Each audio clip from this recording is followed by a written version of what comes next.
Hello aspirants, how are you? How is your preparations going on for your upcoming examinations? Dear aspirants, do you want to revise arithmetic topics such as percentage, average, ratios and mixtures, partnerships, profit and loss, etc.? So what are we waiting for? Let's get started. Always remember, success becomes more beautiful if you start enjoying the journey. So let's get started and enjoy our journey. This is our arithmetic session number 1. देखिए दोस्तों, हमारे screen में हमको पहला question display हो रहा है जिसमें ये बताया गया है कि average weight of class is 28 kg।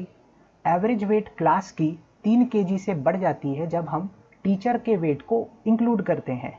और if the number of student हमारे क्लास में 27 है तो आप बताइए टीचर का वेट कितना होगा। मैं इसको दो तरीके से बताऊंगा, एक इजी मेथड रहेगा और एक थोड़ा ट्रेडिशनल मेथड रहेगा। तो पहले ट्रेडिशनल देखते हैं।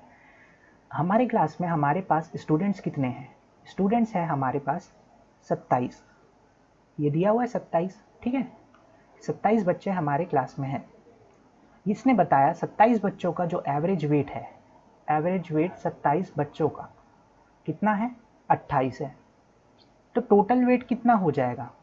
भाई ये कॉमन सेंस ही बात है। अगर मैं बात करूं, मेरे क्लास में 27 बच्चे हैं, मैं हर बच्चों को अंदाज़ा बोल रहा हूं कि मेरा एक बच्चा 28 kg के आसपास है, तो आप एवरेज का हिसाब लगा लीजिए 27 बच्चों का कितना होगा। तो आपने बोला टोटल कैसे निकलेगा? 27 का 28 गुना करना पड़ जाएगा। मैं इसको बताऊंगा मल्टीप्लाई कैसे करना है, उसकी टेंशन मत लीजिए आप। अब देखिए ये 28 kg है, यहाँ तक ठीक है। नेक्स्ट लाइन में इसने बोला एवरेज वेट क्लास की इंक्रीज हो जाती है 3 kg से जब हम टीचर की वेट को भी इंक्लूड करते हैं। तो 3 kg से बढ़ गया, मतलब कितना हो गया? 31 हो गया। कब हुआ ये? जब हमने टीचर की वेट को भी इंक्लूड कर दिया। यानी पहले 27 लोग थे, अब एक टीचर इंक्लूड हो गया तो अब हो गया 28। तो इसका टोटल निकल जाएगा, राइट। तो सर देखिए टोटल करना कैसे है। आपने बैंकिंग प्रिपरेशन स्टार्ट करते समय टेबल्स, टेबल्स, वो स्क्वायर्स, क्यूब्स, ये सारी चीज़ें पढ़ी हैं। आपको पता है कि 28 को मैं 27 प्लस 1 टाइम कर सकता हूँ। ये भी तो 28 ही होता है ना। अगर मैं 27 का 27 गुना करूँ और 27 का 1 गुना करूँ तो बात तो वही होगी, 27 का 28 गुना ही होगा। तो 27 का स्क्वायर आप सभी को पता है 729 होता है, प्लस 27 का 1 गुना तो और करना है। 729 प्लस 27 कितना हो गया? 756 हो गया सर हमारे पास में। अब ये देखिए 28 और ये 31 है, 28 का 31 गुना करना है। कैसे करेंगे? क्यों ना इसको 30 प्लस 1 गुना कर दें 28 का, मतलब 28 का 3 गुना करेंगे तो 84 होता है। और एक ज़ीरो था तो एक ज़ीरो लगा दिया। 28 का 1 गुना करेंगे तो 28 होता है। इन दोनों का एडिशन करेंगे तो कितना आता है सर हमारे पास में? कितना आता है हमारे पास में? वैल्यू आती है 868। तो आप देख सकते हैं ये जो पहली टोटल आई है 756 और जो दूसरी टोटल आई है 868, ये इसमें डिफरेंस क्यों आया? टोटल में डिफरेंस इसलिए आया क्योंकि हमने एक टीचर के वेट को इंक्लूड किया हुआ है। तो अल्टीमेटली ये अगर पूरे बच्चों का टोटल वेट है और इसमें ये टीचर का वेट इंक्लूडेड है सारे बच्चों के वेट में, तो क्यों ना इसका डिफरेंस ले लूँ तो मुझे टीचर का वेट मिल जाएगा। तो डिफरेंस ले लीजिए सर, कितना आ जाएगा? 112 kg आ जाएगा। टीचर बहुत हेल्दी हैं हमारे, हट्टे कट्टे हैं, 112 kg के टीचर हैं हमारे। तो टीचर का वेट कितना आ गया? 112। मैं आपको इसका दूसरा तरीका भी बताता हूँ कि हम इसे कैसे देख सकते हैं। देखिए आपके पास स्टूडेंट्स कितने थे? स्टूडेंट्स है 27।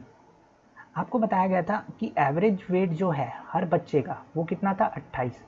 तो क्यों ना आप ये एज्यूम करके चलो कि हमारा जो टीचर है उसका वेट भी 28 kg है। अगर टीचर का वेट भी 28 kg है तो क्या जब ये हम टीचर के वेट को भी इंक्लूड करते तो क्या हमारा एवरेज चेंज होता? नहीं, एवरेज अभी भी 28 ही रहता अगर टीचर का वेट 28 kg होता। तो भाई टीचर का वेट हमने इतना तो मान लिया कि चलो 28 kg तो है ही, लेकिन यहाँ पर क्वेश्चन में एक्चुअली चेंज आया है। कितने का आया है? 3 kg का आया है। तो ये 3 kg हर एक आदमी का बढ़ गया होगा ना, मतलब हर एक बच्चे और हर एक जितने हमारे पास लोग हैं, जितने पीपल हैं। अब देखिए पहले 27 थे, लेकिन जब टीचर का वेट इंक्लूड किया तो टोटल कितने हो गए थे हमारे पास? 28 लोग हो गए थे। तो ये 28 लोगों का 3 हर एक का बढ़ा होगा। तो आप देखिए ये कॉमन सेंस है ना, 28 लोगों का 3 हर एक का बढ़ा होगा तो कितना बढ़ गया? 84 और बढ़ गया। मतलब अगर 28 रहता तो एवरेज में चेंज नहीं आता, लेकिन एवरेज में 3 का चेंज आया, तो ये 3 से हर एक का वेट भी बड़ा होगा, तो 28 में और कितना ज़्यादा होगा टीचर का वेट, 84 ज़्यादा होगा। तो आंसर क्या बन गया, 112। एग्ज़ाम में हम ऐसे करेंगे, ओरली करते हैं, इसको लिखने की भी ज़रूरत नहीं पड़ती, आंसर आ जाता हमारा, राइट। चलिए दूसरा क्वेश्चन देखते हैं। ये बोल रहा है average weight of the class is 28 kg। Same question आ गया सर, माफ़ी चाहूँगा। अगला क्वेश्चन देखते हैं। अगला क्वेश्चन बोल रहा है कि the mark price of the bulb is 60% more than the cost price. Sir जो मार्क प्राइस है वो 60% ज़्यादा है कॉस्ट प्राइस से, और शॉपकीपर उस पर डिस्काउंट देता है X% का, और mark price of the bulb while he gets the profit of 36%। Sir 36% का क्या हो रहा है, प्रॉफिट हो रहा है। तो आप मुझे ये बताइए 36% का अगर मैं फ्रैक्शनल वैल्यू लेता हूँ तो क्या आता है, 9/25 आता है। मतलब अगर मैं कॉस्ट प्राइस 25 यूनिट मान के चलूँ तो 25 यूनिट में कितने का प्रॉफिट हुआ, 9 यूनिट का प्रॉफिट हुआ है। तो प्रॉफिट कितने यूनिट का हो गया, हमको 9 यूनिट का प्रॉफिट हो गया। तो सेलिंग प्राइस क्या रहा होगा, सेलिंग प्राइस यही होता है ना, सीपी प्लस प्रॉफिट अगर हम करते हैं तो हमको क्या मिलता है, सेलिंग प्राइस मिल जाती है। तो हमारे पास में सेलिंग प्राइस क्या आ जाएगी, ऐड कर दीजिए, 34 यूनिट आ गई। मतलब एक तरह से ये मान के चलिए अगर मैं 25 रुपये की सामान खरीदता हूँ तो 9 रुपये का सामान मेरे पास है, 25 रुपये का सामान है मेरे पास, कॉस्ट प्राइस है मेरे सामान की, जिसको मैं 9 रुपये बढ़ा करके बेचता हूँ प्रॉफिट पे, तो मैं 34 रुपये पे बेचूंगा सामने वाले। कॉमन सेंस है यहाँ तक। अब आप देखिए इसने बोला कि अगर मैं मार्क प्राइस को 60% ज़्यादा कर दूँ कॉस्ट प्राइस से। सर 60% की अब फ्रैक्शनल वैल्यू क्या होती है, 60% की फ्रैक्शनल वैल्यू क्या होती है, 3/5 होती है। मतलब 5 की चीज़ को मैं 3 बढ़ा दूं, यानी कितना कर दूं, 8/5 कर दूं। तो अगर मेरे पास में 25 थी कॉस्ट प्राइस, तो 8/5 25 का ही तो करूंगा ना। मतलब कितना हो जाएगा, अब 25 का 8/5 करोगे तो 40 आएगा। मतलब हमारी मार्क प्राइस कितना हो गया, 40 हो गया। तो इसने पूछा क्या, एक्स बताइए, और एक्स था क्या, एक्स था डिस्काउंट परसेंटेज। तो भाई आपने 40 की चीज़ पे कितने रुपए का डिस्काउंट दिया होगा, 6 रुपए का डिस्काउंट दिया होगा। 40 से 34, 6 का गैप, 6 का डिस्काउंट दिया आपने 40 पे, तो 100% निकाल दीजिए सर, प्रॉफिट निकाल दीजिए आप। 100% नहीं, आई मीन टू से 100 से उसको मल्टीप्लाई कर दीजिए, आपका प्रॉफिट आ जाएगा। कितना आ जाएगा, 3/20 आ जाएगा। यानी कि आप 20 से इक्वेट करोगे तो 15% बन जाएगा इसकी वैल्यू। आंसर क्या आ जाएगी हमारे पास, 15%। बहुत ही आराम से बताया, बहुत ही अच्छे तरीके से बताया। चलिए अगला क्वेश्चन देखते हैं। अगला क्वेश्चन हमारे पास में पार्टनरशिप का क्वेश्चन आया है। तो हमारे पास में विमल भाई साहब हैं और अमल भाई साहब हैं। ठीक, देखिए सर हमारे पास में कौन कौन है, हमारे पास में विमल है, हमारे पास में अमल है, और हमारे पास में दिव्या है। पार्टनरशिप का क्वेश्चन आया है। ये बोल रहा है कि इन्वेस्टमेंट हुई है, ठीक है, कितने का, 3,000 और 4,000 रुपये का। विमल ने सर 3,000 इन्वेस्ट किया, अमल ने 4,000 इन्वेस्ट किया, और दिव्या ने आफ्टर सम मंथ, कितने महीने बाद आई नहीं पता, दिव्या ने पार्टनरशिप में आई और वो 3,000 रुपये लेकर के आती है। ठीक, क्यों ना, ये तो इन्वेस्टमेंट था ना, तो क्यों ना मैं इसका रेशियो ले लूँ, 3 0 मैं हटा देता हूँ, तो रेशियो बन जाएगा यहाँ पर 3:4:3 इन्वेस्टमेंट का। बहुत ही क्लियर यहाँ तक। भाई आगे आपको बोलता है कि ये जो at the end of a year Vimal का जो शेयर था वो 40% था टोटल प्रॉफिट का। तो भाई 40% की फ्रैक्शनल वैल्यू क्या होती है, 2/5। मतलब अगर टोटल प्रॉफिट 5 था तो विमल को कितना मिला था, 2 यूनिट। अगर 5 में से 2 गया तो बचा कितना, 3 यूनिट किसको मिला होगा, अमल प्लस दिव्या को मिला होगा, इसका मतलब, राइट। तो भाई अगर बात ऐसी है तो विमल ने तो पूरे साल तक के रहा ना, आफ्टर एन ईयर के बारे में बात हुई, तो ये पूरा 12 महीने तक रहा होगा, ये भी 12 महीने तक रहा होगा। मुझे दिव्या का नहीं पता कि वो कितने महीने तक रही है, तो मैंने बोला कि भाई वो एक्स महीने तक काम किए बिजनेस में, ठीक है। तो यहाँ पर ये टाइम आ गया। अब इन्वेस्टमेंट इंटू टाइम हम करते हैं तो हमको क्या मिलता है, प्रॉफिट मिलता है ना। तो ये कितना बन जाएगा 36, ये क्या बन जाएगा 12 चौका 48, ये कितना बन जाएगा 3x। अगर मैं चाहूँ तो x कॉमन ले सकता हूँ, x कॉमन बोलता हूँ, 3 कॉमन ले सकता हूँ, तो 3 कॉमन लूँगा तो क्या बन जाएगा, ये 12 बन जाएगा, ये क्या बन जाएगा 16 बन जाएगा, ये क्या बन जाएगा x, राइट। यहाँ पे 3x था ना, तो ये इतना बन गई वैल्यू।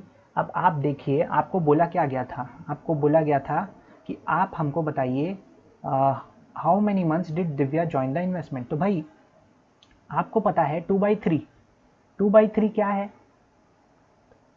विमल और अमल प्लस दिव्या का शेयर मिलने वाला है, लेकिन एक्चुअल में विमल को कितना मिल रहा है? 12 यूनिट। अमल और दिव्या को एक्चुअल में कितना मिल रहा है? 16 प्लस x यूनिट। तो जब हम इसको इक्वेट करेंगे तो हमको तो x की वैल्यू मिल जाएगी ना। कितनी आ जाएगी x की वैल्यू? 18 = 16 प्लस x, ऐसा बन जाएगा। x की वैल्यू क्या आ जाएगी आपके पास? 2।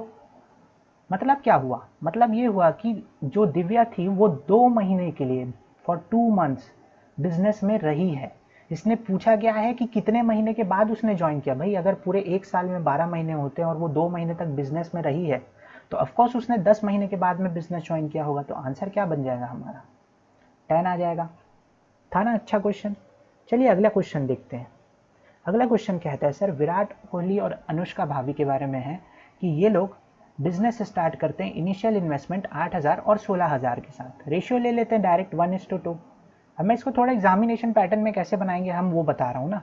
विराट का आपको पास में 8,000 था, मैं ये देखिए 8,000 था, इसका 16,000 था अनुष्का का। ठीक है, ये अनुष्का है ना, इस साइड हम अनुष्का को ले रहे हैं, इस साइड में हमने विराट लिया हुआ है। जब हम इसका रेशियो लेंगे तो क्या आएगा? 1:2 ही आएगा ना। यानी कि अल्टीमेटली हमारे विराट भैया और अनुष्का भाभी की इन्वेस्टमेंट की रेशियो क्या बन गई? ये बन गई सर इन्वेस्टमेंट की रेशियो। कितना बन गया? 1:2। अब ये बोलता है and the time period for the investment of Virat and Anushka in the ratio is 4:3। भाई टाइम का रेशियो दिया हुआ है हमको, कितना दिया हुआ है? 4 और 3 का। ठीक है, तो इन्वेस्टमेंट इंटू टाइम करते हैं तो हमको क्या मिलता है? प्रॉफिट मिलता है ना। तो भाई प्रॉफिट हमको चाहिए, तो 4 हो गया, 2 3 6 हो गया। मतलब प्रॉफिट का रेशियो क्या बनेगा? 2:3। 2:3 हमारी प्रॉफिट शेयरिंग रेशियो है विराट और अनुष्का भाभी की। अब ये बोल रहा है अगर विराट को 4,000 रुपये मिला है, मतलब 2 यूनिट की वैल्यू अगर 4,000 है, तो 1 यूनिट की वैल्यू कितनी आ जाएगी सर? 2,000 आ जाएगी। तो ये बोल रहा है then find the profit of Anushka. Anushka को कितना मिला होगा? 2,000 इंटू 3 यूनिट, यानी कि कितना? 6,000 रुपये। आंसर क्या बन जाएगा सर? 6,000 रुपये। ऐसे करना था हमें, राइट। चलिए अगला क्वेश्चन देखते हैं। टाइम बिल्कुल वेस्ट नहीं करेंगे, अच्छे से कर लेंगे हम रिविजन। कम टाइम में ज़्यादा रिविजन करेंगे। देखिए, इन अ फैमिली एक कपल है, एक डॉटर है और सन है। ठीक है, the age of the mother is 3 times that of his son and the age of the daughter is 50% of his father. भाई क्या बोल रहे हैं? हमारे पास में कौन लोग हैं? पहली बात तो ये बात कर रहा है एक डॉटर की, ठीक है, सन की, मदर की, और किसकी बात कर रहा है? फादर की। ठीक है, अब आप देखिए क्या बोला इसने, the age of a mother is 3 times the age of a son. तो मदर और सन का रिलेशन बता रहा है कि भाई जो मदर का एज है वो क्या है? 3 गुना है किसका? सन का। तो मैं क्यों ना इसको एक्स यूनिट में लेके चलूँ? भाई एक्स वेरिएबल में लेके चलेंगे ना, रिलेशन अलग अलग अलग बता रहा है तो डायरेक्ट रेशियो नहीं ले सकते। तो सन का 3 गुना मम्मी का एज है। ठीक है, अब आप देखिए the age of the daughter is 50% of his father. अब फादर और डॉटर का रिलेशन बता रहा है, तो मैं डॉटर को इधर ले लेता हूँ ताकि आप कंफ्यूज ना हो। ठीक है, तो अब फादर और डॉटर का रिलेशन क्या बोल रहा है सर आपको? कि 50% है फादर का एज का। तो भाई अगर फादर का एज 2y है तो डॉटर का एज क्या हो जाएगा? y। भाई 2y का आप 50% करोगे, 1/2 करोगे तो क्या आएगा? y आएगा ना। अब आगे बोलता है the husband is 9 year younger to her wife. Relation किसका किसका बताया? अब हस्बैंड यानी फादर और उसकी वाइफ यानी मदर। फादर मदर का रिलेशन बता रहा है। क्या बता रहा है? कि जो हस्बैंड है वो 9 साल छोटा है अपनी बीवी से, तो 3x मम्मी से 9 साल छोटा है। कौन है? फादर। ऐसा बता रहा है आपको। ठीक है, ये इक्वेशन 1 बन गया। आपको बोला आगे and the sister is 7 year older to his brother. मतलब ये जो सन है 1x यूनिट जो है, इससे 7 साल बड़ी कौन है? मतलब अगर मैं इसमें 7 जोड़ दूं, जो सन में 7 साल जोड़ दूं तो बड़ी उसकी बहन का एज आ जाएगा। उसकी बहन का एज क्या है भाई? बहन का एज क्या था? y था। तो आप देखिए ये हमारा इक्वेशन नंबर 2 बन गया। अब ये लीनियर ही तो बना है ना, लीनियर ही तो बना है ये। 3x - 2y is equal to 9 बन जाएगा इस तरफ जा करके, और ये क्या बन जाएगा? ये बन जाएगा x - y is equal to -7। आप इसको पूरे नीचे वाले इक्वेशन को, भाई x को इक्वल बनाना है ना, यहाँ पे 3 है तो इसको क्या करोगे आप? पूरे को 3 से मल्टीप्लाई कर दोगे तो नीचे में क्या बन जाएगा? ये बन जाएगा 3x। ये क्या बन जाएगा? 3y। ये क्या बन जाएगा? 21। राइट।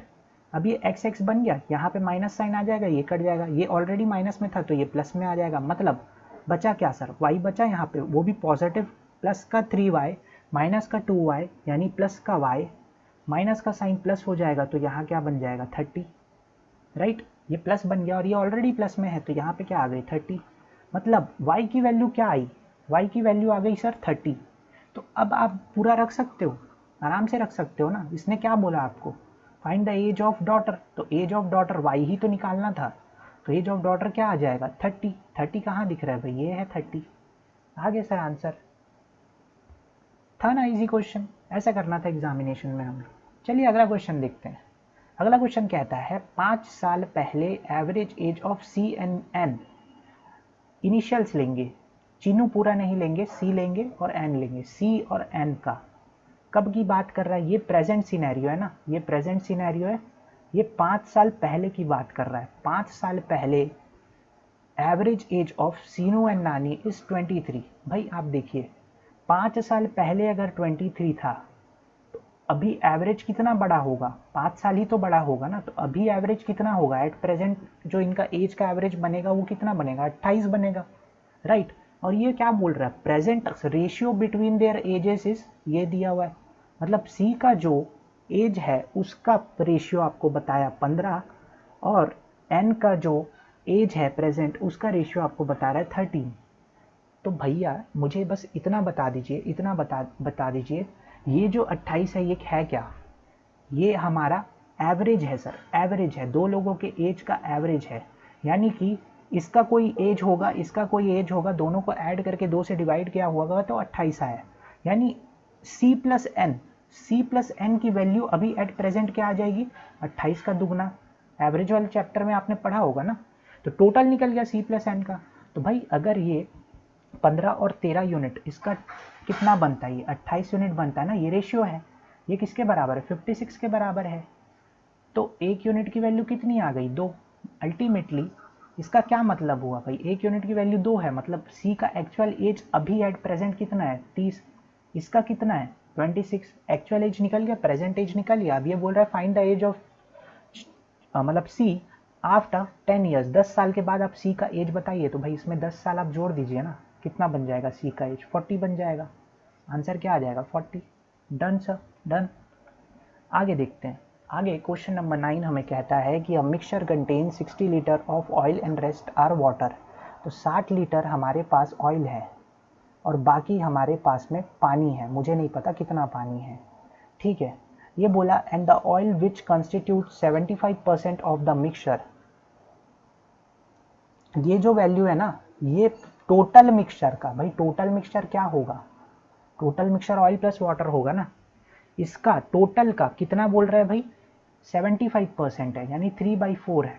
75% मतलब यही होता है ना, कहने का मतलब ये है अगर मेरा टोटल यूनिट 4 है ना तो ये जो ऑयल है ये 3 के बराबर है। तो भाई अगर 3 के बराबर 60 है तो एक यूनिट के बराबर कितना आ जाएगा, आप काटोगे तो 20 आ जाएगा, राइट। तो टोटल कितना हो जाएगा 80 हो जाएगा, राइट। थोड़ा सा कॉमन सेंस लगा यहाँ पे, तो हमारी टोटल वैल्यू कितनी आ गई 80 आ गई। तो ये कितना होगा, पानी कितना था हमारे पास 20, पूरी वैल्यू निकल गई हमारे पास, राइट। अगले लाइन में बोलता है अगर मैं x लीटर पानी डालूं और 10 लीटर ऑयल डालूं मिक्सचर में, मतलब 60 लीटर ऑयल में मैं 10 लीटर और ऑयल डाल देता हूं और 20 लीटर पानी में मैं x लीटर पानी और डाल देता हूं, then the quantity of oil in the resultant mixture is double the water. मतलब भाई अगर पानी 1 यूनिट हुआ, ये करने के बाद ये प्रक्रिया का, ये ऊपर वाला ऑयल था ना, नीचे वाला पानी था भाई, अगर ऊपर वाले ऑयल और नीचे वाले पानी को मैं ऐड, ये जो जितना भी ऐड करने बोला है 60 में 10 ऐड करूं और 20 लीटर पानी में x लीटर पानी ऐड करूं, तो जो पानी है वो 1 यूनिट अगर है तो ऑयल कितना हो जाएगा डबल हो जाएगा उसका। यहाँ पे दिया quantity of oil in the resultant mixture double the water, अगर ये 1 यूनिट है तो 2 यूनिट। तो करना क्या था 60 + 10 हम करेंगे कितना आ जाएगा 70, 2 से काटेंगे कितना बन जाएगा 35, राइट। अब यहाँ पे 1 है, 1 का तो कोई मतलब नहीं है, 20 + x उधर ले जाइए इज इक्वल टू पे 20 + x इधर आ जाएगा, कितना बन जाएगा भाई ये 20 ले जाके इधर माइनस कर दीजिए 15। तो x की वैल्यू क्या आ गई 15, x क्या था पूछा ही है, x की वैल्यू बताइए, आंसर क्या बन गया सर 15, निकल गया आंसर, डन सर, डन, ये भी क्वेश्चन हो गया हमारा। चलिए देखते हैं अगला क्वेश्चन क्या है। Question number 8। क्वेश्चन नंबर 8 कहता है कि an amount of P was lent at R% per annum simple interest. ठीक है सर, 3 साल के बाद में टोटल अमाउंट बिकम्स 4600। 3 साल के बाद में 4600 बना है, ठीक। एंड आफ्टर 5 ईयर्स जो टोटल अमाउंट है वो बनता है 5000 रुपये। तो आपको बताना है कि पी कितना था। भाई आपको एसआई का फॉर्मूला तो पता है ना, P into R into time upon 100, principal into rate into time upon 100, right. तो भाई अगर 3 सालों में टोटल अमाउंट जो है वो 4600 बन जाता है और 5 सालों में कितना बनता है, 5000 बनता है, मतलब आप देखिए 4600 की चीज़ 5000 हो जाती है। और ये क्यों हुई, यानी कि ये 3 साल में हुआ था ना, ये चीज़ 3 सालों में हुआ है और ये चीज़ 5 सालों में हुआ है। मतलब ये जो 2 साल का गैप आया इनके बीच में, इसमें कितने का इंक्रीज बना है, इसमें कितने का इंक्रीज आया, 400 का इंक्रीज आया। तो अगर 2 साल में 400 रुपये बढ़ा है तो 1 साल में कितना बढ़ा होगा भाई, 200। इसका मतलब क्या हुआ, आपको पता चल गया ना। 1 साल में आपको सिंपल इंटरेस्ट तो हर साल सेम रहता है, 1 साल में सिंपल इंटरेस्ट कितना मिल रहा है आपको, 200 रुपये।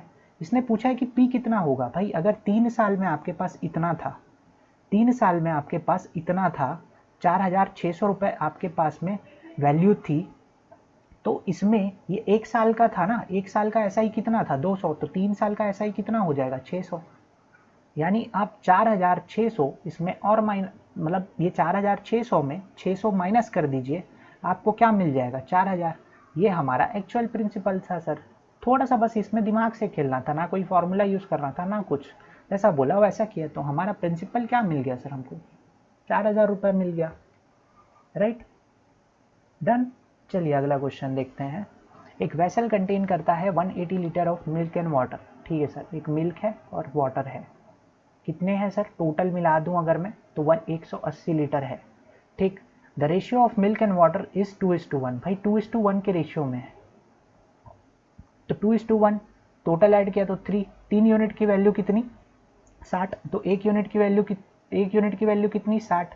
2 यूनिट की वैल्यू कितनी, 120। टोटल कितना, 180। ये लीजिए सर, पूरा डिस्ट्रीब्यूशन हो गया मिल्क एंड वाटर का, कितना क्वांटिटी मिल्क था, कितना क्वांटिटी वाटर है, निकाल लिया सर हमने। आगे बोला इसने, कितना quantity of water should be added so that percentage of milk in the vessel become 60% of the total mixture. 60% होता क्या है सर, 3/5 होता है ना। अगर टोटल मिक्सचर 5 यूनिट है तो 3 यूनिट क्या चाहिए उसको, वो बोल रहा है कि 3 यूनिट मेरे को आप क्या ला करके दो, मिल्क दो। भाई अगर आप उसको 3 यूनिट 5 में दे दोगे मिल्क, तो 2 यूनिट तो वाटर रहने वाला है ना। तो अल्टीमेटली यहाँ पर गेम क्या चल रहा है, आप देखिए 120 लीटर दूध था, 60 लीटर पानी था। इसने आपको बोला क्या कि कितना क्वांटिटी पानी डालूं, मैंने बोला आप x क्वांटिटी पानी डाल दीजिए, ठीक है। और रेशियो क्या बन जाएगा आपका, 3:2 बन जाएगा। इक्वेट कर दीजिए सर, 3 से काटा 40 टाइम्स में 4 2 80, यहाँ आ जाएगा 60 प्लस एक्स। एक्स की वैल्यू क्या आ जाएगी, 20। बहुत बेसिक से बता रहा हूँ मैं, इसके शॉर्ट ट्रिक्स भी हैं, लेकिन शॉर्ट ट्रिक्स आप कर सकते हो यार, वो शॉर्ट ट्रिक मैं आपको नहीं बता रहा, रिविजन सेशन है तो मैं थोड़ा बेसिक लेकर के चल रहा हूँ, राइट। तो x की वैल्यू क्या आ गई, 20 लीटर्स, मतलब आपने कितना पानी डाला है भाई, 20 लीटर पानी डाला है, राइट, डन सर। चलिए क्वेश्चन नंबर 11 देखते हैं। क्वेश्चन नंबर 11 है क्या, क्वेश्चन नंबर 11 कहता है कि हम p रुपए को लेंट करते हैं। अच्छा ये वाला हो चुका है ना, we are done with it. Question repeat हो जा रहे हैं, पीपीटी बनाते समय थोड़ा सा गलती हुआ कहीं पर, चलो ध्यान देंगे इस चीज़ को। देखो यहाँ पर बोला गया है जेनिफर इन्वेस्ट करती है x रुपीज़ सिंपल इंटरेस्ट पे एट अ स्कीम ऑफ 20%, ठीक है, 6 सालों के लिए। मतलब सर कितना, 120% हो गया होगा। 6 साल में जो भी उसकी वैल्यू होगी वो 120%। 120% का फ्रैक्शनल वैल्यू क्या होता है, 6/5।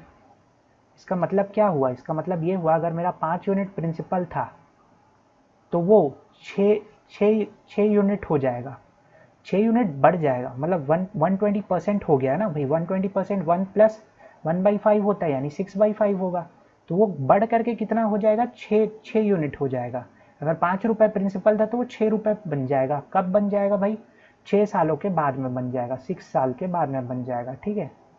अब इसने बोला 6 साल के बाद, अब इसके बाद उसको अमाउंट मिलता है कितना, 5580।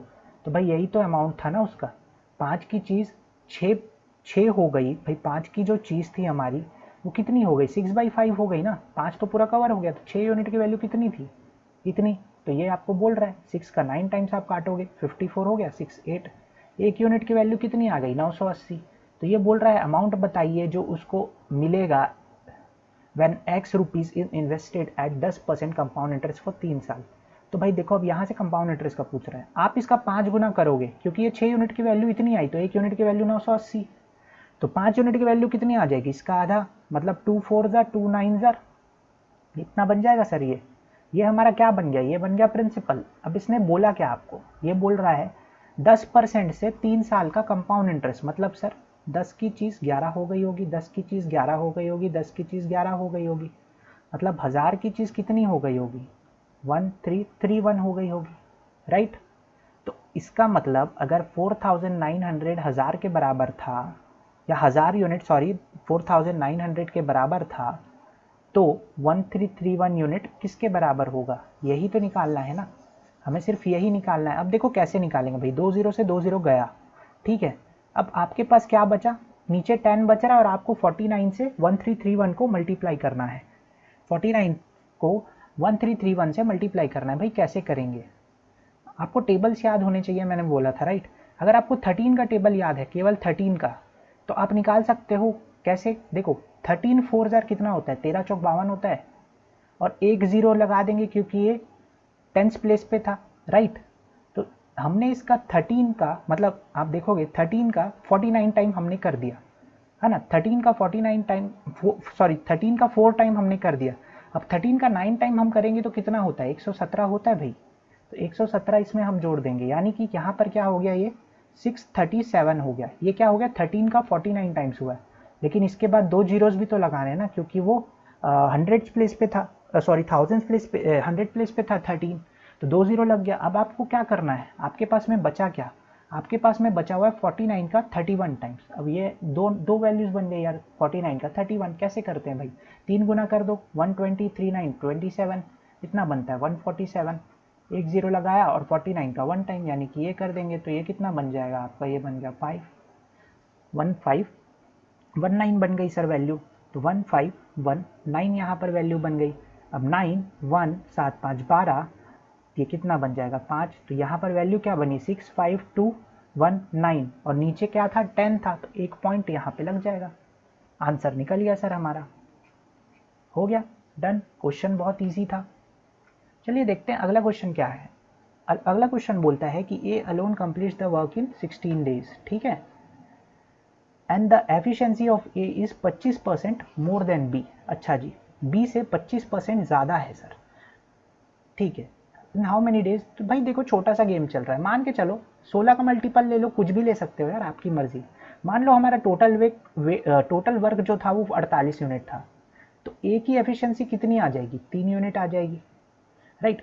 या ऐसे भी मत करो, 25% बोला है ना, 1/4 होता है, तो सुनो 16 का आप क्या कर दो 64 बना दो इसको, ठीक है। टोटल वर्क मान लो कि 64 यूनिट काम हमको करना है, ए 16 दिन लेता है, तो ए की एफिशिएंसी कितनी हो जाएगी, 4 हो जाएगी। अब ये बोला क्या कि A's efficiency and the efficiency of A is 25% more than B. अच्छा, बी से कंपेयर किया ना, ठीक है। तो भाई अगर बी का 4 था तो इससे एक ज़्यादा, तो 5 हो जाएगा ए का एफिशिएंसी कितना हो जाएगा, 5 हो जाएगा।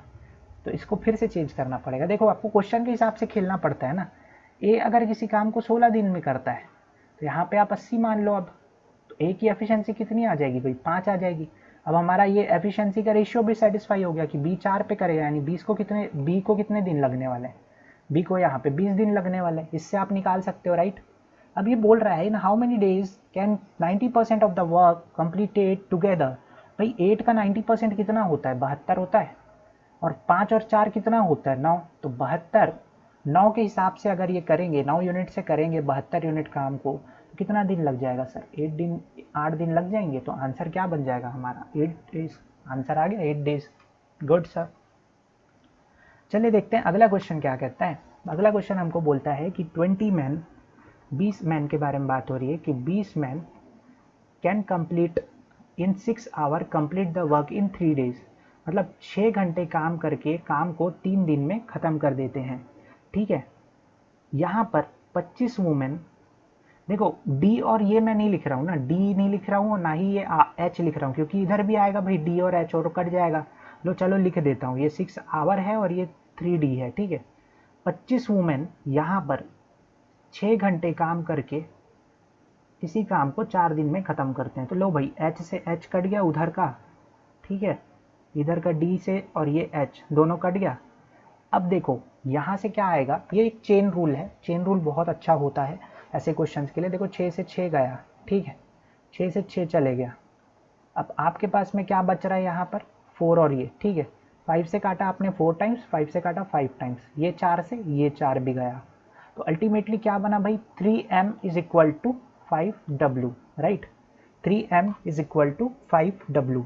ये आपका क्या आ गया सर, ये इनका काम करने का एफिशिएंसी, इससे आप निकाल दोगे। Ultimately this is the efficiency of the man and women, ठीक है। अब आप देखिए, in how many days 4 man and 20 women are working together can complete the work. भाई आपको पता था, अगर 20 आदमी 6 घंटे काम किए 3 दिन में ख़त्म कर देते हैं, 6 घंटे डेली काम करके 3 दिन में ख़त्म कर देते हैं, तो अब क्या हो रहा है भाई, 4 मैन प्लस 20 वुमेन उसी काम को, सेम काम है ना, 1 घंटे काम करके work in 1 hour, eight working together can complete the work in 1 hour. तो कितने दिन में करेंगे भाई, यही पूछा ना उसने कि हाउ मेनी डेज, कितने दिन में 4 आदमी 20 औरतें किसी काम को 1 घंटे डेली काम करके ख़त्म करेंगे। तो भाई आपको क्या करना पड़ेगा, आप देखिए यहाँ पर क्या बन रहा है, ये जो मैन है, 4 मैन है। अब मैन को अगर मैं, सॉरी, जो वुमेन है उसको मैं मैन में कन्वर्ट कर देता हूँ, क्योंकि यहाँ मैंने मैन लिया, अगर वुमेन लेता तो वुमेन में कन्वर्ट कर देते। कैसे करेंगे भाई, 20 दिख रहा है ना सर, अगर मैं इस 5 को ऐसे लिख दूँ तो क्या कुछ गलत होगा, W की वैल्यू क्या आ जाएगी, 3m/5। तो यहाँ W की वैल्यू मैं क्या लिख सकता हूँ, 3m/5, राइट। अब इसको काटूंगा तो ये क्या बन जाएगा, 4 3 12, यानी कि 12m, यहाँ पे आ जाएगा 12m। अब देखो ये 4m और 12m कितना बन गया, 16m बन गया, राइट, 16m बन गया। यहाँ पर ये m से ये m गया, ये m से ये m गया, राइट। अब एक का तो कोई वैल्यू ही नहीं है, मतलब 16x की वैल्यू आपके पास कितनी आ गई भाई, 16x की वैल्यू आप देख लीजिए, 4 का 5 टाइम्स, 4 का 4 टाइम्स, 3 6 18 होता है, चलिए कोई दिक्कत नहीं है। अब देखिए यहाँ पर क्या बन रहा है, 5 6 30, 30 एंड 3 90, 90/4 आ रहा है भाई x की वैल्यू। तो इसको आप काट दीजिए, 4 2 ज़ार 8, 4 2 ज़ार 8 and 22.5 becomes your value of x।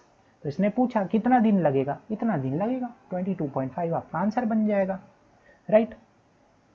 आगे देखते हैं, आगे बोलता है 2 कार है, एक two car A and B Chennai से बेंगलोर के लिए चालू होती है। भाई तो हमारे पास में चेन्नई है, हमारे पास में बेंगलोर है, ठीक है। तो चेन्नई से बेंगलोर के लिए 2 कारें चलना चालू होती हैं with the speed of 56 kilometre and 44 kilometre. भाई 56 किलोमीटर पर आवर से ये चलेगी एंड यहाँ पर ये 44 किलोमीटर पर आवर से ये चलेगी। ये रिवीजन सेशन में फिर से आपको रिवाइंड कर देता हूँ कि ये रिवीजन सेशन है, बिगनर वाला सेशन नहीं है, इसलिए थोड़ा स्पीड में चल रहे हैं हम।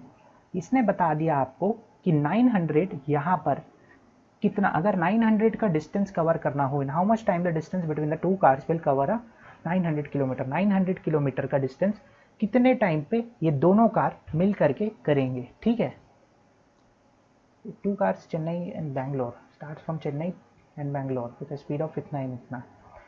अच्छा, ऑपोजिट डायरेक्शन में चलते हैं सर। तो भाई आप देखिए यहाँ पर इसने बोला 900 का डिस्टेंस आपको ट्रैवल करना है, ये चेन्नई वाला बंदा इधर जा रहा है, ये वाला बंदा इधर आ रहा है। तो भाई कितने टाइम के बाद में, यहाँ पर एक्चुअली में एक लाइन आना था, in how much time the distance between this 2 cars will be cover 900 kilometre. Question में कुछ थोड़ा गलत लग रहा है, चलो बना करके देखते हैं। मेरा जो दिमाग सेंस बोल रहा है वो ऐसा आ जाएगा, 9 से कट जाएगा और 9 आवर इसका आंसर बनना चाहिए। यहाँ पे आना चाहिए how much time they will meet if the total distance between them is 900 kilometre. Chennai और बैंगलोर का डिस्टेंस 900 अगर किलोमीटर है तो वो कितने टाइम के बाद में मिलेंगे। तो भाई अगर ये 44 है, ये 56 की स्पीड से चल रहा है, मतलब 100 की स्पीड से चलेगा, कट गया तो कितना घंटा आ गया, 9 घंटा आ गया भाई आंसर आपका, राइट। तो चलिए देखिए अगला क्वेश्चन हमें क्या कहता है। अगला क्वेश्चन हमारे पास में है, हमारे पास में एक ट्रेन है जो क्रॉस करता है 300 मीटर लंबी टनल को, ठीक है, कितने सेकेंड्स में, 18 सेकेंड्स में, ठीक है। भाई हमारे पास में एक टनल है ना, मान लीजिए एक टनल है, ये ऐसा हमारे पास में एक टनल है, ठीक है, और यहाँ से हमारी ट्रेन जा रही है, यहाँ से हमारी ट्रेन जा रही है, इस तरफ जा रही है पूरी, और ये पूरे टनल को वो क्रॉस करती है कितने सेकंड्स में, 18 सेकंड्स में, ठीक है। तो 18 सेकंड्स लगते हैं ट्रेन को इस पूरे टनल को क्रॉस करने के लिए। तो आप मुझे एक चीज़ बताइए, क्या आपको ट्रेन की लेंथ पता है? नहीं पता है ना। तो आप ट्रेन की लेंथ को क्या लेंगे? आप ट्रेन की लेंथ को ले लीजिए एक्स। एक्स क्या चीज़ है? लेंथ ऑफ ट्रेन, है ना। मैं यहाँ टी लिख देता हूँ, टी लेंथ, मतलब ट्रेन की जो लेंथ है वो क्या है? एक्स है। अब आप देखिए इसने क्या बोला, 18 सेकेंड्स में वो क्रॉस करता है, ठीक है। कितने मीटर लंबे टनल को क्रॉस करता है? 300 मीटर, है ना। टनल की लेंथ आपके पास क्या दी हुई है? 300। इसका मतलब क्या हुआ? x मीटर ट्रेन की लेंथ, 300 मीटर टनल की लेंथ, कितने सेकंड्स में क्रॉस किया इसने? 18 सेकंड्स में क्रॉस किया ना। तो यहाँ क्या हो जाएगा? यहाँ आ जाएगा ट्रेन की स्पीड, राइट। अगर मैं स्पीड को इधर ले जाता हूँ इज इक्वल टू करके, तो ट्रेन की स्पीड की वैल्यू क्या आ जाएगी? ट्रेन की स्पीड की वैल्यू आ जाएगी स्पीड, और नीचे ये 18 सेकेंड्स आ जाएगा। तो अल्टीमेटली मेरे को ट्रेन का स्पीड मिल गया कि भाई ट्रेन की स्पीड कितनी है? ट्रेन की स्पीड इतनी है sir, x + 300 divided by 18, right. अब आप ये आगे एक और कंडीशन देता है हमको कि ये एक आदमी को क्रॉस करता है जो कि ऑपोजिट डायरेक्शन में आ रहा है, ट्रेन के दौड़ रहा है ट्रेन के। उस मैन की स्पीड कितनी है? 10 किलोमीटर पर आवर में दिया हुआ है। तो आपको इसको मीटर पर उस सेकेंड में कन्वर्ट करना पड़ेगा। कैसे करोगे? 5/18 करके करते हैं, सबको पता है ये फॉर्मूला, राइट। तो यहाँ पे क्या हो जाएगा? 50/18, 50/18 आ जाएगा। ये क्या वैल्यू आ गई सर? मैन की स्पीड आ गई है, मैन की स्पीड, वो भी मीटर पर सेकेंड में, ठीक है। अब आपको ये बोला क्या? 12 सेकेंड में करता है, ठीक है। तो देखो भाई, जब ऐसा केस रहता है, जब मैन को वो करता है, तो हम तो मैन की लेंथ को 0 मानते हैं ना, क्योंकि मैन तो पॉइंट ऑब्जेक्ट है और पॉइंट ऑब्जेक्ट को हम 0 मानते हैं। आपने बेसिक्स में ये चीज़ें पढ़ी हुई है। ये अगेन एक रिविजन क्लास है, तो मैं बेसिक तो नहीं बता रहा हूँ इसमें, हम रिवाइज कर रहे हैं चीज़ों को, राइट। तो देखिए यहाँ पर अगर ट्रेन की जो हमने लेंथ था उसको क्या माना हुआ था? x। तो ट्रेन की लेंथ x, मैन की लेंथ से हमें कोई लेना देना नहीं है। यहाँ पे x आ गया। ट्रेन की स्पीड कितनी थी? x + 300/18 थी, प्लस मैन की स्पीड कितनी थी? मैन की स्पीड 50/18 थी, 50/18 यहाँ पे आ जाएगा। जब आप इसको जोड़ोगे तो आपको क्या मिलेगा? x + 350/18, right. तो यहाँ पे क्या आ गया? x + 350/18। अब ये 18 ऊपर चले जाएगा ना, क्योंकि वो नीचे है डिनोमिनेटर में। तो यार ये 18 यहाँ आ गया। तो अल्टीमेटली आपके पास 18x डिवाइडेड बाई x + 350 की वैल्यू कितनी है? 12 सेकेंड में करता है ना। तो ये लीजिए सर, 12 सेकेंड हमने यहाँ पे लिख दिया। अब इसको बस हमें इक्वेट ही तो करना है, 6 से कर दो, ये 6 का 2 टाइम्स, ये 6 का 3 टाइम्स, यानी 3x की वैल्यू कितनी आ गई? 2x + 700। जब आप इसको इक्वेट करोगे तो x की वैल्यू आपके पास कितनी आ जाएगी? 700। x को हमने माना क्या था? ट्रेन की लेंथ। तो ट्रेन की लेंथ ही पूछा हुआ है ना, find the length of train. तो ट्रेन की लेंथ कितनी थी? 700। डन, डन, इजी था ना सर। अब यार देखो, केवल इतना इक्वेशन, ये तो मैंने इतना रिप्रेजेंट किया तो आपको इतना टाइम लग रहा है ना। केवल इन चीज़ों को जब आप रियल टाइम में करोगे ना तो हार्डली 40 सेकेंड्स के अंदर हो जाएगा ये क्वेश्चन आराम से। 30 to 40 सेकेंड्स में लगेंगे इसको करने के लिए, और 1 नंबर आपका मिल जाएगा अरिथमेटिक में। हमारा अगला क्वेश्चन क्या कहता है? हमारे पास में एक ट्रेन की क्वेश्चन आया है फिर से। ये कह रहा है कि ट्रेन ए किसी पोल को 16 सेकेंड में क्रॉस करती है। क्या हमें ट्रेन ए की लेंथ पता है? नहीं पता है ना। तो इस बार हम ट्रेन ए की लेंथ को फिर से x मान लेते हैं कि भाई ट्रेन ए की लेंथ x है, वो किसी पोल को 16 सेकेंड्स में क्रॉस करती है, और ये ट्रेन ए की स्पीड होगी। इसका मतलब क्या हुआ? अगर मेरे को ट्रेन ए की स्पीड निकालनी है तो मैं स्पीड को इधर ले जाऊँ ऐसे, और 16 को नीचे ले जाऊँ, मतलब ट्रेन ए की स्पीड क्या हो जाएगी? x/16। सर कॉमन सेंस है ना, यहाँ तक तो आपने कर लिया होगा कि ये ट्रेन ए की लेंथ है और ट्रेन ए की स्पीड कितनी आ गई? x/16, right. अब आगे देखते हैं। आगे ट्रेन ए से रिलेटेड एक और इन्फॉर्मेशन दिया है इसने कि ट्रेन ए क्रॉस करती है किसी टनल को जो कि 500 मीटर की लंबाई है जिस टनल की, 36 सेकेंड में। अच्छा जी, 500 मीटर का टनल है, ट्रेन ए की लेंथ हमने क्या माना हुआ है? x, हमें तो नहीं पता ना, तो दोनों का हमने एडिशन कर दिया। अब नीचे नीचे है ना। नीचे क्या करेंगे, ट्रेन ए की स्पीड, क्योंकि ट्रेन ए तो इतने में चल रहा था x/16 में, और यहाँ पर कितने सेकेंड्स में इसने क्रॉस किया है, मतलब टनल को कितने सेकेंड में क्रॉस किया इसने, 36 सेकेंड में। सर अगर बात ऐसी ही है x/16 है तो आप 16 को कहाँ ले जाएंगे, ऊपर ले जाएंगे। आप इसको 4 से काटेंगे, ये 9 टाइम्स में जाएगा, 4 टाइम्स में जाएगा। जब आप इसको सॉल्व करेंगे तो क्या आएगा, 2000 प्लस 4x, ये x इधर चले जाएगा 9 के पास में, तो you will get 9x। x की वैल्यू क्या आ जाएगी, 2000 divided by 5, you will get 400। तो ये x की वैल्यू आ गई 400। मतलब ट्रेन ए की लेंथ क्या हुई, अब ट्रेन ए की लेंथ आपके पास क्या आ गई, 400। ओके, और ट्रेन ए की स्पीड क्या आ जाएगी अब, 400 डिवाइडेड बाई 16, यानी कि आपके पास में ट्रेन ए की स्पीड कितनी आ गई sir, 25 metre per second, right. आपको एक और इन्फॉर्मेशन दिया था कि speed of train B is 16 kilometre per hour. भाई अगर 60 किलोमीटर है तो इसका 5/18 करना पड़ेगा ना, हम मीटर पर सेकेंड में चल रहे हैं, किलोमीटर पर आवर में दिया हुआ है, तो करेंगे तो क्या मिलेगा आपको, 6 से काट दीजिए, ये 10 हो जाएगा, ये 3 हो जाएगा, तो मतलब क्या बना, 50/3। ट्रेन बी की मीटर पर सेकेंड में स्पीड क्या आ जाएगी, ट्रेन बी की स्पीड क्या आ जाएगी मीटर पर सेकेंड में, आपको मिल जाएगा 50/3 metre per second, right. Done sir, done. अब इसने पूछा क्या है, ये बोल रहा है कि अगर ये ट्रेन बी को ऑपोजिट डायरेक्शन में चल के क्रॉस करता है तो उसको 14.4 सेकेंड में कर देता है। तो आपको लेंथ बताना है ट्रेन बी की। सिंपल है सर, ट्रेन ए की लेंथ हमारे पास में 400 है, ट्रेन बी की लेंथ हमको नहीं पता अभी, तो मैं ट्रेन बी की लेंथ को x मान लेता हूँ, x लेंथ होगी भाई ट्रेन बी की। अब ये ऑपोजिट डायरेक्शन में चल रहा है, मतलब दोनों की स्पीड ऐड हो जाएगी ना, दोनों की स्पीड ऐड हो जाएगी, मतलब ये 25 मीटर पर सेकेंड ट्रेन ए की स्पीड ये वाली, और 50/3 यहाँ पर ट्रेन बी की स्पीड, ये दोनों ऐड हो जाएगी, तो ये 3 से 75 बना दोगे ना आप इसको, ये 75 और 50 कितना बन जाएगा, 125। तो यहाँ 125 नीचे में /3 था, तो ये 3 यहाँ आ जाएगा मल्टीप्लिकेशन में, ठीक है। और कितने सेकेंड्स में किया सर, 144 सेकेंड्स में किया, 144 सेकेंड्स में किया, तो इसको मैं 10 मान लेता हूँ। अब आप देखो आप इसको कैसे काट सकते हो, जब इसको 3 से काटोगे 144 को, तो व्हाट यू विल गेट, आपको 48 मिल जाएगा, 3 4 12 and 20, 48 मिल जाएगा, राइट। अब आप देखिए यहाँ पे 2 से काट दीजिए, ये 2 का 5 टाइम में चले जाएगा, ये इसको काटा तो ये बन गया 24। अब इसको 5 से फिर काट दीजिए तो ये क्या बन जाएगा, 25 बन जाएगा। अब 25 को 24 से मल्टीप्लाई कर दीजिए सर, आप 25 को 24 से मल्टीप्लाई कर दीजिए, आपको क्या वैल्यू मिल जाएगी, यहाँ पर आपको मिल जाएगा 400 plus x is equal to 600, right. ये वैल्यू आपके पास आ जाएगी। तो आप ये 400 को ले जा करके 600 में माइनस करेंगे तो आपको x की वैल्यू क्या मिल जाएगी, 200। x की वैल्यू क्या थी यहाँ पे, लेंथ ऑफ ट्रेन बी, तो ट्रेन बी की लेंथ कितनी हो जाएगी सर, 200 मीटर। बड़े आराम से निकल गया सर। ये करने में बहुत लेंथी ज़रूर लग रहा है लेकिन ट्रस्ट मी, ये आपको 40 सेकेंड 50 सेकेंड में आंसर दे देगा। आप एक नंबर आराम से उठा सकते हो अरिथमेटिक में, अगर आपकी कॉन्सेप्ट स्ट्रांग है और आपका सिंप्लीफिकेशन करने की स्पीड, नंबर्स को प्लस माइनस करने की स्पीड अच्छी है। तो चलिए देखते हैं अगला क्वेश्चन क्या है। अगला क्वेश्चन बोट एंड स्ट्रीम का आ गया।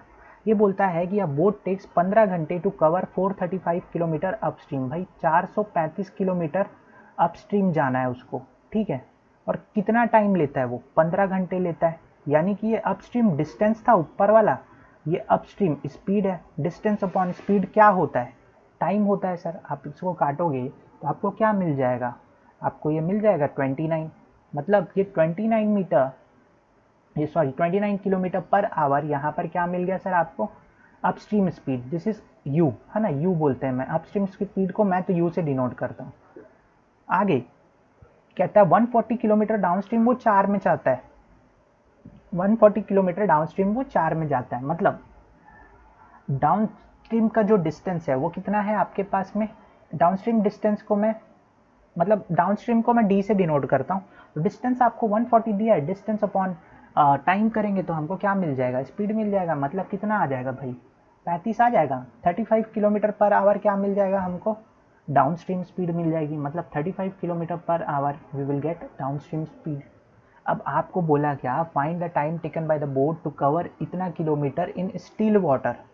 स्टिल वाटर में उसको इतना किलोमीटर कवर करना है तो कितना लगेगा। भैया आप देखिए ये अपस्ट्रीम है, ये क्या है, डाउनस्ट्रीम है, राइट।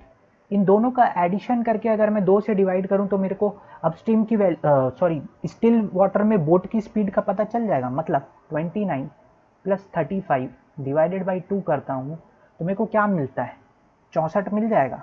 64 डिवाइडेड बाई 2 यानी कि 32 किलोमीटर पर आवर मेरी क्या बन जाएगी, बोट की स्पीड बन जाएगी। यार ये बेसिक्स फार्मूला में आपको पढ़ा होना चाहिए, ये चीज़ें पता होनी चाहिए कि ऐसे करते हैं हम।